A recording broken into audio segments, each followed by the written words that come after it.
ဘယ်လိုလေးပါလဲ ဟာကိုတို့နဲ့ညီမဆော့ဦးပါလေတခါ တခါဆော့ဘူးလား ဟုတ်တယ် တန်းကောင်လေး ပြုံး ရ ပါ တယ် လေ ဘယ်မှာနေရ ရန် လဲ ကုန်ပါလေ ဘကိုးတို့လေးအောင် ရန်ကုန် ဘကိုးတို့လေးအောင် တော့ခေါ်နေမခေါ်ဘူးသူခေါ် ဘကိုးတို့လေးအောင်ဘယ်ရလဲ ချက်ချင်မမှတ်မိတော့ကြည့် ဘယ်ရလဲ ဘကိုးတူလေးပါဆိုမှဘယ်မှလဲ ဟုတ်လေအခုဘယ်မှာနေရလဲ လောက်ကြအဲ့ရလေလောက်ကြဟိုညကပဲစမှုပကလက်လဲမယ်ဆိုပြီးတော့ကြည့်ရော အောင်ဖြိုးရင် ရန်ကုန်သူကတော့ဘိုင်းကော့ပါဘကိုးသူလေးကတော့ကိုတို့ရဲ့အချစ်ဆုံးလေးပါပဲဟာနော်ရန်ကုန်သူကတော့ဘယ်လောက်ပဲလှအဆင်မပြေပါဘူးနော်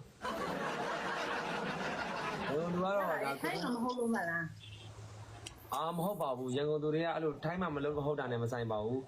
ထိုင်းမှာဟုတ်တော့ရန်ကုန်သူတွေက ကိုထုံးပြောချင်တာသိတယ်ရန်ကုန်သူတယောက်ကိုသိတယ်ကိုထုံးပြောချင်တဲ့သိတယ် ရန်ကုန်သူတွေကလူလိမ်